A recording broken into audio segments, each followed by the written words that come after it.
Yun mga sir, at magandang araw po muli sa atin mga lahat, at welcome back na naman sa aking channel.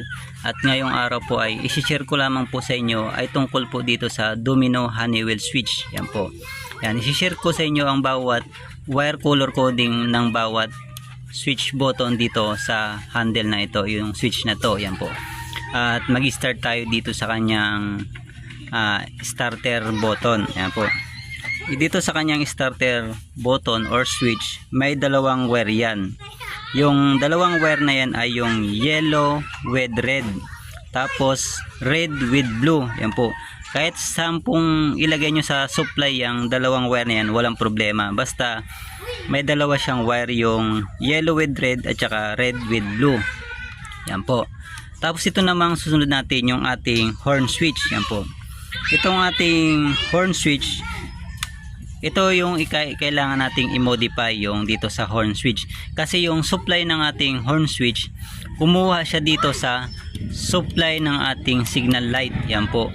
Yan, hindi pwedeng dito siya kumuha sa ating signal light switch, kasi tuwing bubusina tayo, magpa-flash, yung paputol-putol yung tunog ng ating busina. Kaya connected yung isang wire dito sa ating signal light switch. Yan, ikat nyo yung wire na nakakontak dito sa main supply ng ating signal light. Tapos gagawa kayo ng panibagong linya ng ating horn switch. Yan po, kahit na anong kulay ng wire, basta ilagyan nyo siya ng panibagong wire. Yan, maglabas kayo sa kanyang harness para magkaroon siya ng main supply or sariling supply. Yan po. Yan po. Ang isa pang wire nitong ating horn switch, yan, yung nakatap sa kanyang signal light wire, yan, nakatap dito sa signal light. Yung isa ay kulay white yan. Tapos yung isang wire niya brown with black. Yan po, brown with black yung ating horn switch. Yan, may isang wire yung white, tapos yung isa brown with black. Tapos ikat nyo yung galing siya dito sa ating signal light switch para ma-separate yung supply niya. Yan po mga sir. At dito naman tayo sa signal light switch natin. Dito sa kanyang signal light switch, yung main supply ng ating signal light ay red with black. Tapos yung kanyang right signal, brown with green. Tapos yung left signal, brown with white. Yan po.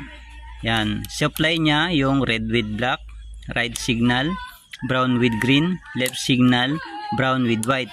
Yan po.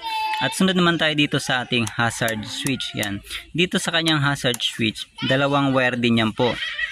Yung kanyang supply, yung red with black, yan, konektado siya dito sa ating signal light switch sa main supply niya. Yan, kaya yung supply niya dito sa hazard yung red with black.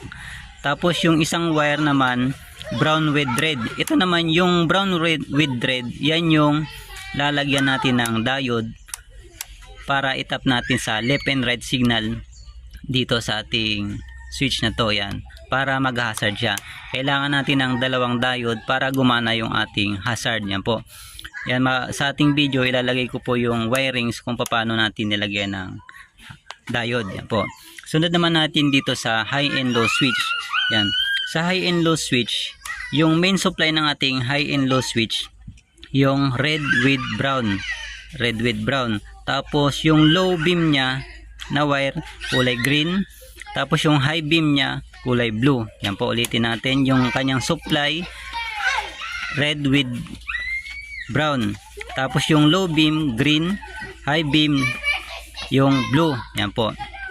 At sunod naman natin yung sa kanyang kill switch. Yan po, ay yung ating passing. Yan, passing button. Yan, dito. May dalawang wire din yan, kulay orange at saka kulay white. Yan po.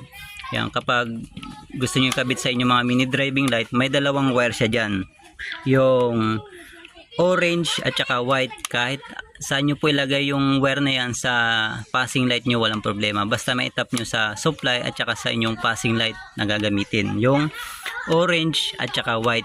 Yan po. At sunod naman natin dito sa ating kill switch na to. Yan, dito sa ating kill switch button na ito, yan, may apat na wire po siya to. May apat na wire sa kanyang switch button itong kill switch. Yan po. Kapag nakababa itong ating kill switch yan, kapag nakababa siya, yung wire niya kapag nakababa, yan, kasi apat na wire, dalawang wire para pag nakababa yung ating switch button. Yan, black at saka black with white. Yan po.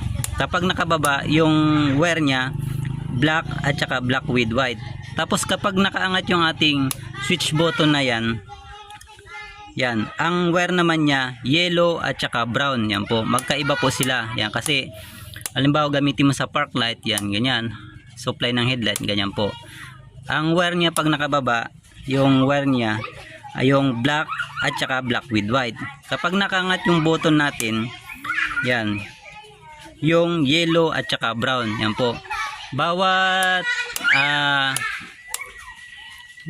ano po natin dito sa ating switch na to, mayroon siyang supply bawat isa. Yan po, isa sa down, isa sa up. Yan po, kung bala ko kayo kung saan nyo ilalagay yung ating up and down wire na yan. Yan, basta apat po na wire po siya yan, dalawa sa down, dalawa sa up na wire. Yun lamang po mga sir, yung tungkol dito sa ating Domino Honeywell switch. Yan po, ilalagay ko na lang po dito sa ating video yung kanyang color coding din, para po mayroon kayong reference kung sakali mag-install din po kayong mga ganito.